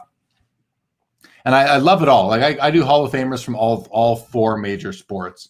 And if anyone wants, here you go. You want to get under my skin, anybody? Call them call it the 3 major sports. That gets under my skin because I know you're not. When I hear that, I'm like, all right.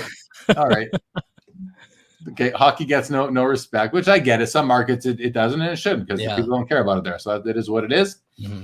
Hockey Guy says 96 to 2000 is a magical era for hockey cards too, design-wise. Completely agree. I found some earlier Pooh cards from some games. Okay, Logan Ward says the Mickey Mouse rookie card is off the hook. No doubt. Facts. What did they sell for? I think he's asking about the Walt Disney ones. Yeah. Yeah, I still have them on my ended list on my watch list because that was just earlier today. So let's see. I'm scrolling down to it. So many cards on my watch list tonight, and I didn't bid or win any of them. Oh wow! The PSA 7 ended at $13.69 US, and the SGC 5 did $375. I would have bought the SGC 5. Looks really nice. That's a steal, I'd say. Yeah, compared to the 7, I'll show you guys the 7 now for 4 times the price. I mean, it's a great looking card, but the centering on it doesn't have the eye appeal. No, I would have bought the SGC 5 if I wasn't preoccupied doing sports cards live. I fully would have bought that tonight. I probably would have bid like $800 or something, and I don't know if that would have won it. But considering it sold for $375, you got to think I might have been in contention there. And it just looks great in that SGC slab as well. A lot of the vintage cars look a lot better in SGC slabs for whatever reason. Here you go, Ben. Tyler found a Winnie the Pooh from 1967 Swedish gum. I think I know which one that is. Let me just double check. Say a quick goodnight to Michael Ham if he's still with us. This is only 3 minutes old. Michael, good night to you. Thank you for joining. Oh yeah, I've seen those ones. I don't know if I count that one. Just what does it look like? What is it? It's I'll find it because I have some Swedish gum cards and I think they're awesome. So I'm wondering what you don't like about it. Oh, I see. Yeah, I think they count, man. I think they count. Do they? Yeah, I think so. But which one would you say is like the just like rookie, so to speak? Well, just like the 1940 Superman card, the card number 1. So if Winnie the Pooh is on card number 1, to me that would be the rookie card. Yeah, but I don't think they're unnumbered. That's the problem. Oh, are they unnumbered? Yeah, that's why. Because I had that same thought when I was looking through these. Because I remember seeing these, and I was like, okay, which one is it? But it's like a set or whatever, right? So technically, there's not. I don't know. We'd have to look at the complete set, just like the Star Wars cards from like '77 and all that, where there's like the first card. Now they're numbered, but you've got kind of like cards that represent certain scenes, but then you've got cards that represent just the character themselves. So. Yeah, we'd have to analyze all the cards in the set to decide if a rookie card exists. That's but true. I do still find it hard to believe that his rookie card, Winnie the Pooh's first professional season, wasn't until 1989, where his card didn't come till 89. I mean, it's a debate that you can have with a lot of things. Like, for example, I was talking about this on my live earlier. Manny Pacquiao, his first, his technically rookie card is his 2011 Topps Allen Ginter because it was issued in like a set, but a lot of people refer to his 1999 World Boxing card as his rookie card, though that's technically not a card because it was hand cut from like a panel in a magazine. So it's like, what's your criteria there, right? Yeah, true. Okay, well, let's put Winnie the Pooh on the back burner for now, and for sure. We'll have to come. Well, before we do, Jordan says, "Did Winnie win Rookie of the Year?" I mean, that's a great question. It's a great question. We'll have to let's ask Mickey Mouse. The Mickey Mouse rookie card is off the hook, as we already know. That's true. Yep. Okay, I wanted to come to Jordan Riker. I don't even know what it looks like. Select Cosmic Football.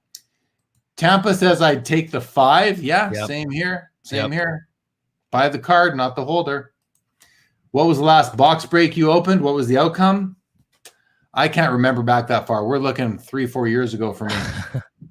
I don't do any. I don't enter box breaks. I did some when box breaking first became a thing. Yeah. But I just don't enter box breaks. I buy singles. I call it sharpshooting. Exactly. Buy the card you want. You buy boxes. And I mean, hey, thankfully people open product because otherwise they wouldn't release them into the wild for guys like me to go buy. Facts. But when you buy a box of cards, the biggest annoyance for me is I don't want any of those cards after. So I have to dispose of them somehow. And that's just a pain in the butt for me anyway. I'm sad that Dirk and Vince missed out on Metal Gems by 1 year. Yeah, could you imagine that? A Vince Carter green rookie PMG or red PMG. Oh my goodness. Tampa says where to go. Just like the 97 Tiger, it's still a rookie card. Okay, because that's a debate too. It's like that Sports. I'm assuming, is he talking about the Sports Illustrated one, right? That or the Masters card, or the big oversized black card. The Tampa says the SI card. SI, yep. I consider. I mean, it's so funny. I'm not going to say what I consider a rookie card, but if I'm buying a Tiger Woods card and I want what I consider to be his rookie card, even though I wouldn't put that on anybody else. For me, the SI for kids is the one I'd want over the Upper Deck from what year was that? 2001? Yeah. 2001, yeah. I would take the SI for kids, and it's rarer, So that's the biggest thing. Yeah. Sorry, go on. No. I would say that adds to the desirability, but you go, please.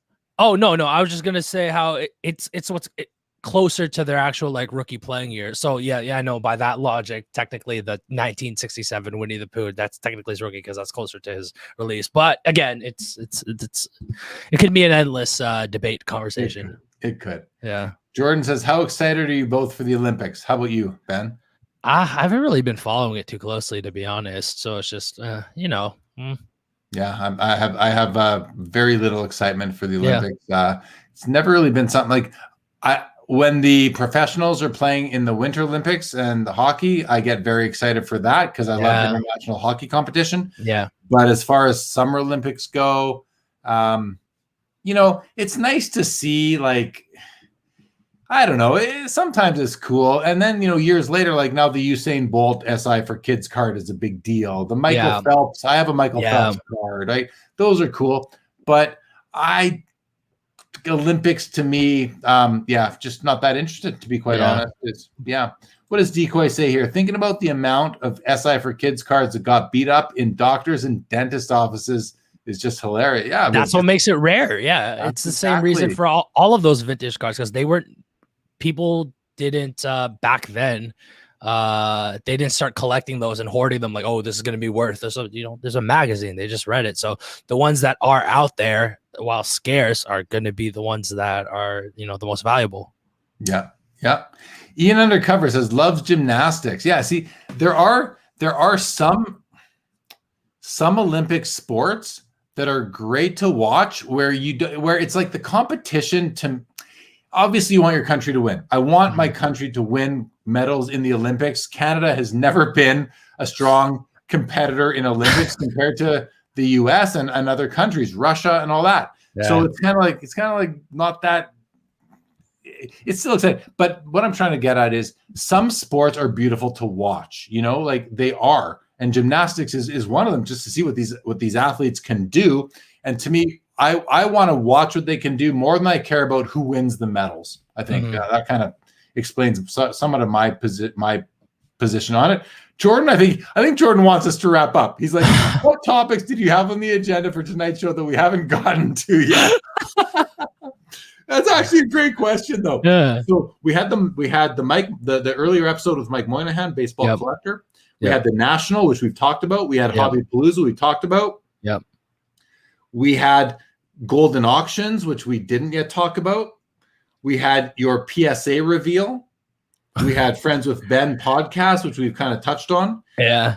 But your PSA reveal, let's do that, and then I think we're good. We're gonna. I think he just wants off. Yeah, he just wants off Winnie the Pooh.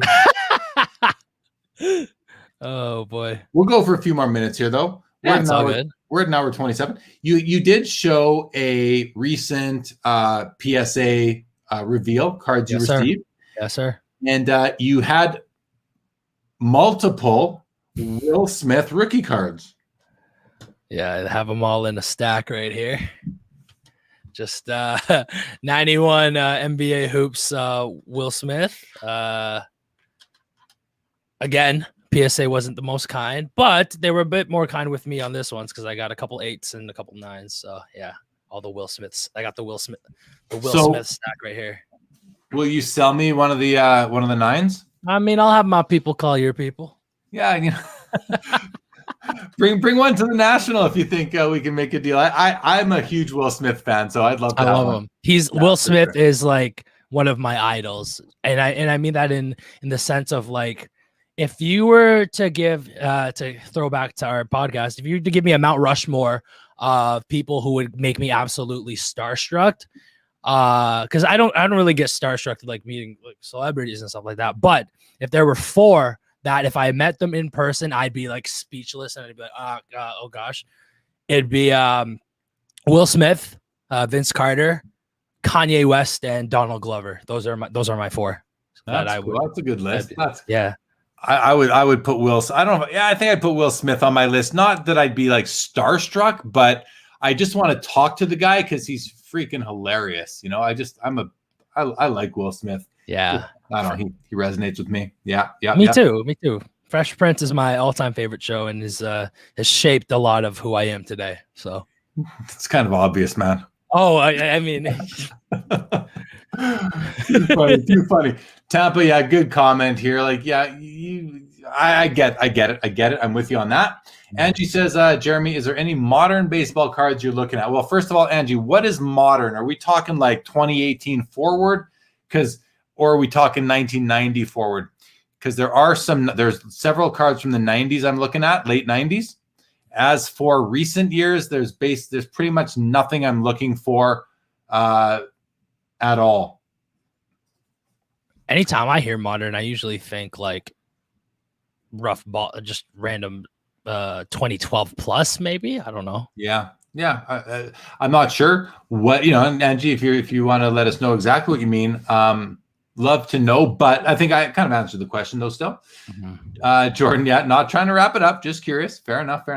Hockey says, are the Sam Larsaker cards oversized? No, they're tobacco card size. They're undersized, actually. They're super, super cool cards.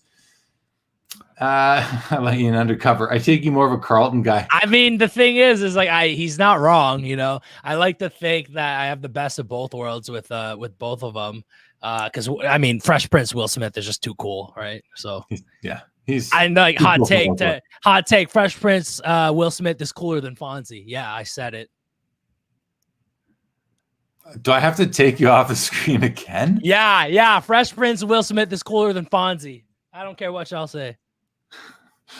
I'm a big Fonzie fan. The way he would knock that jukebox and turn on the music just because he had the touch. He just had the touch. What's this? I was just looking at one of the particular musician, but the seller only has beater copies left. Pinhole 1. Yeah. Fair. Oh, example, 2021 Guerrero Jr. or Bichette. Yeah, no, thanks for clarifying, Angie. I'm not looking for those guys. I'm not.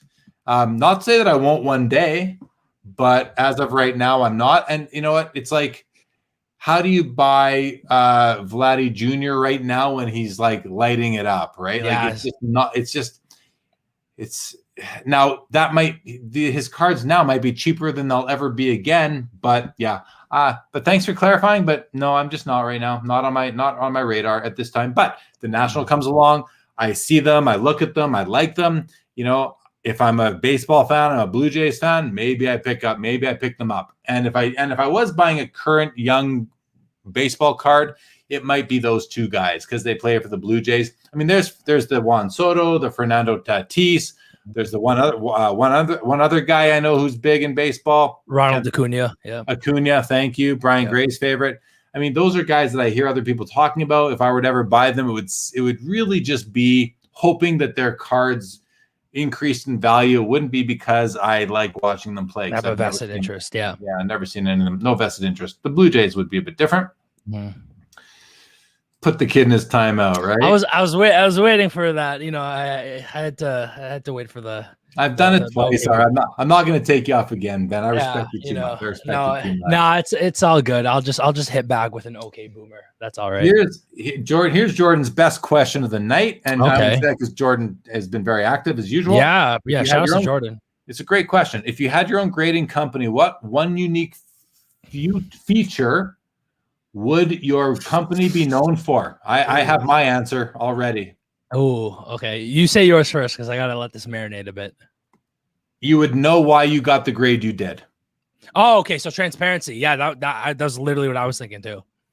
That's what it would be. You would get the grade, and then there would be like some sort of a report, whether it was digital or a sticky note just attached on a piece of scrap paper, whatever it was, you would get something. It would have to be something official that would kind of give you an idea of, especially on a card that grades lower than you expect. You know, we know how many people feel their card they got ripped off on the grade. So that would be it. How about you, Ben? Anything different? Transparency to me is the biggest key, because so many times, you know, that's the biggest problem. People are like, why did this grade so and so? And it's just like, you know, by giving that sense of transparency and that education to whoever you're grading the card for, it gives them a better understanding of why and what to look out for. So when they're submitting future cards, they'll know, okay, I can't submit this one because of this, and this. Yeah, that's a great point right there. It's not just about that card itself. It's also to help people understand and identify candidates for grading in the future. Yeah, exactly. Really good point.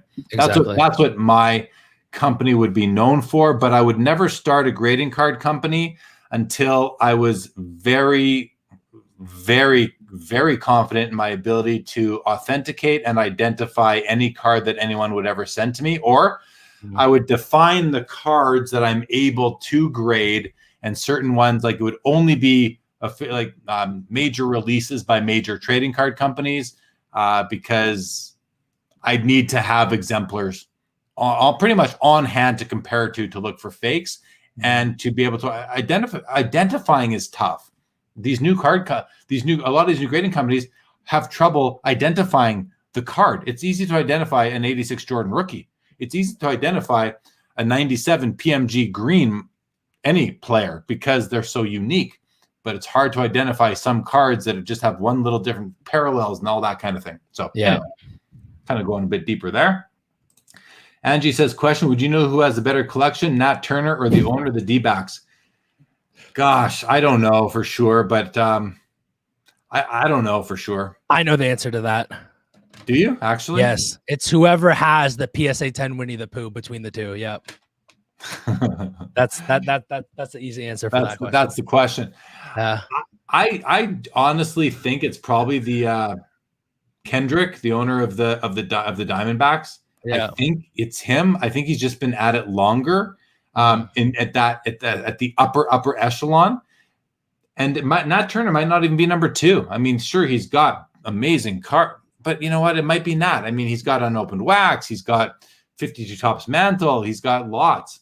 But does Kendrick have a PSA 10 Mickey Mantle, and does he have the PSA 8 Honus Wagner? I mean, those two might put him out on top. I think, yeah, whoever owns that card would be enough to project them into that upper echelon of who has the best collection, I think, for sure. Tampa says, people ask for transparency, but many of those same people hate subgrades. Well, I think there's a distinction there. I believe, Tampa, that subgrades aren't transparency. You're still getting 4 grades, but you're getting 4 grades that don't have transparency, right? Versus 1 grade. Now, there's more information there, but you still don't know why your surface. You might not know why your surface got an 8.5 instead of a 9.5, right? You still don't know why you're getting those subgrades. You have four assessments that don't have transparency versus 1. And I know what I'm saying kind of might not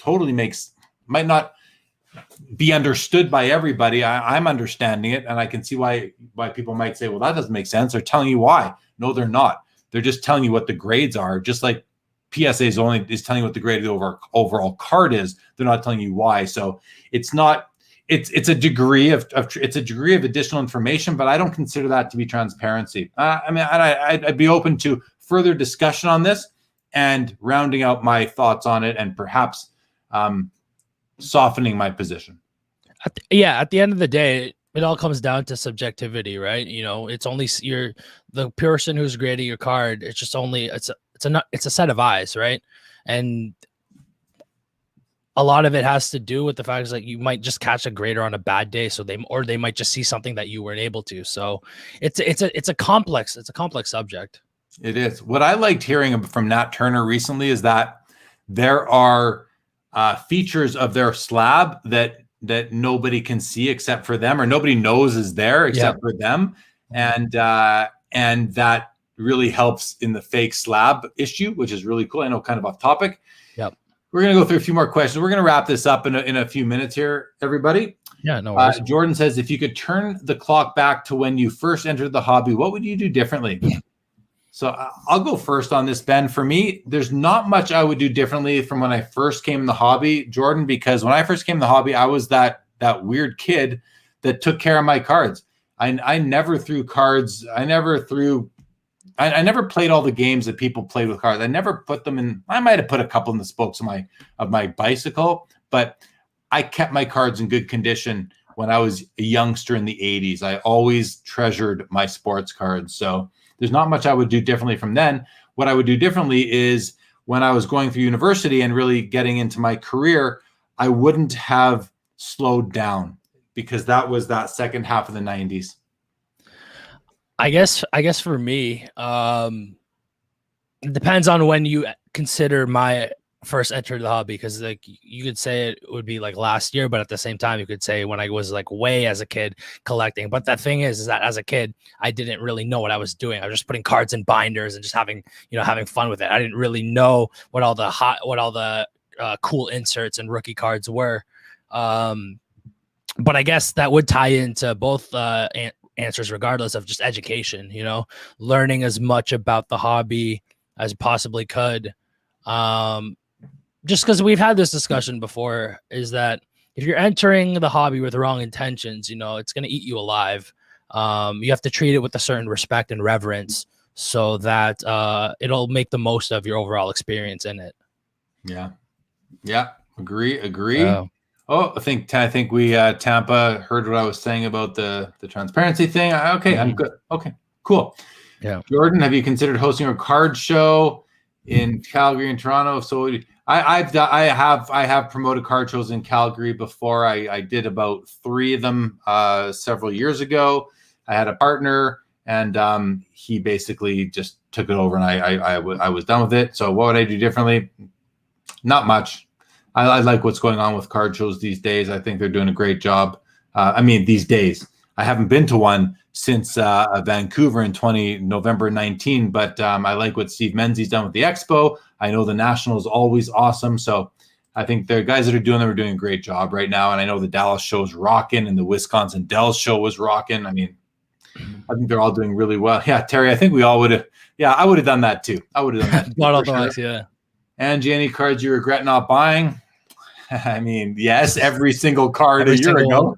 Every single card a year. Okay, let's wrap it up, Ben. What do you say? You good? Anything else you want to talk about? Though, we can do a couple more minutes. Yeah, no, I can, you know me, I can talk freaking forever. So, no, I just thank you for having me on.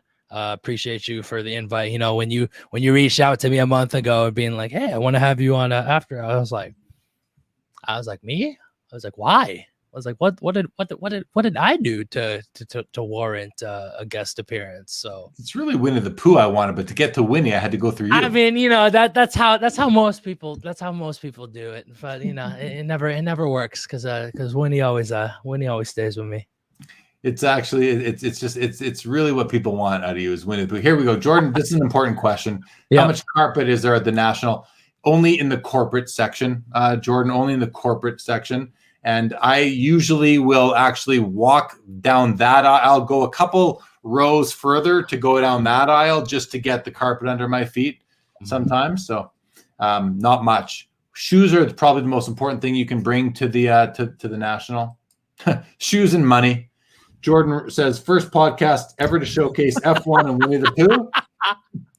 June 26, 2021, After Hours featuring Ben Carlos. I've been saying beforehand, hyping this up. This is going to be the greatest episode of After Hours ever. And I think, we accomplished that for sure. But we did, man. It only took this. I think this is episode 41 of After Hours, which blows my mind. I remember when I was in like episode 15 of Sports Cards Live thinking to myself, wow, like I'll get to 30 one day. You know, and then can you imagine getting to 100? Yeah. And then, then it got there. It's like just time flies, really.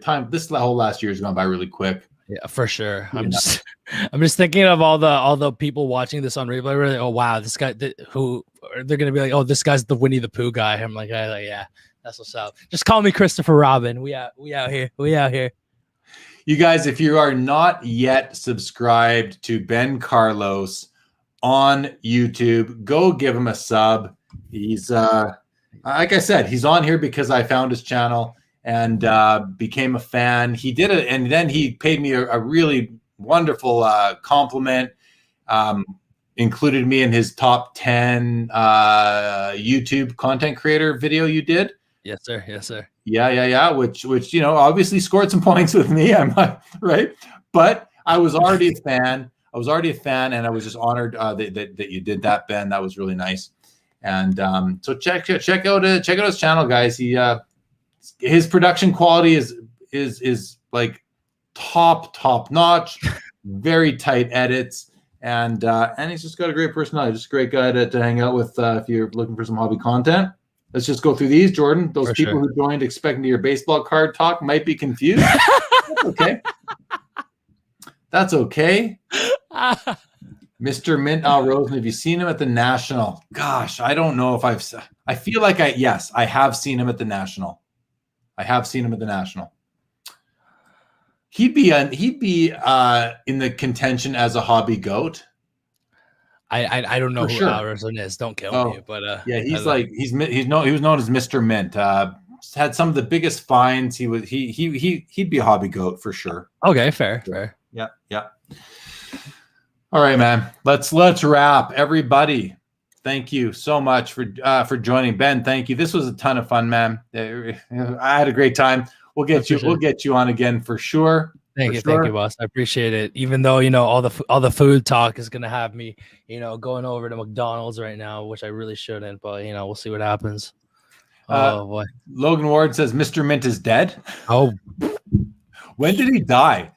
That's awkward. When did he die? Like, did he die after I saw him at the National? Because I really feel like I've seen him there.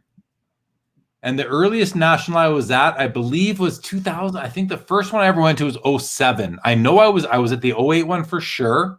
Mm-hmm. I just remember that one clearly because I ran into my brother there by coincidence, but I think I was at one before. I think I was at 2006 or 2007 or maybe even both. But curious to know what year he died. Mm-hmm. Jordan, over under 200 people who approach you per day at the National and say hi. Under.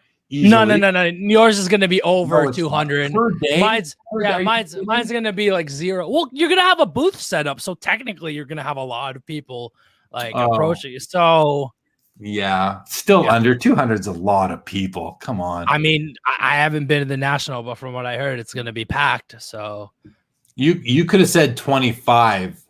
I would say for me walking around 25 maybe.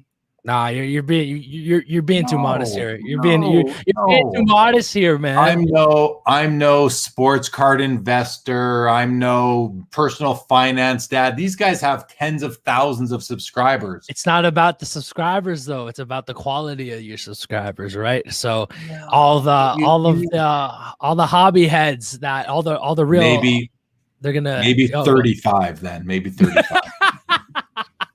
That's it for me for sure. Oh my goodness. Tampa, thank you so much. Always a pleasure. Thank you, Tampa. That's it, Ben. We're done, man. You good?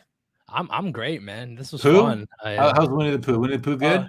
He's chilling. You already know. All right, guys. That's it. That's it for this weekend. Thanks, everybody. Again, really appreciate it. But Tampa, he's a good dude. He's a good dude. That's what Dustin's great. Dustin's great. He's a very good guy. I'll tell you. No comment on the thumbnails, but Dustin's a good dude. Dustin's great. Dustin's great. Yeah. Have a good one, Chris. You too, man. What are you getting after the show? A&W or what? I don't know. I don't know if the A&W near me is open right now. I know the McDonald's is, so I might have a. I don't know if I'm allowed. I might have a McGangbang, but do you know what that is? Let's just skip that. No, it's not bad. It's a slang term for the type of sandwich at McDonald's. Oh, okay. Yeah, no, no. I know it sounds bad. But basically, it's you take a McDouble, and then you take a junior chicken, and then you sandwich it in between the McDouble. Got it. Yeah. So Mr. Min passed away 2017. So yeah, I'm pretty certain I had seen him at the National if it was that recent. Jordan's you're welcome, Jordan. Thank you so much. Appreciate you, Jordan. Doesn't care, never. Oh my goodness. Joe Perot, didn't know you were there, buddy, but glad to know you are. Thanks, Joe. Of course, hockey guy knows what it is because he's the fastest. He's got the fastest Google trigger hands that I know of for sure. Or he's just a fast food guru. He just knows. That probably. I'm just bugging you, Chris. All right. That's it. We're done. I'm ending it right now. Stay right there, Ben. It is over. Good night, everybody. Thank you for joining. We'll see you next week.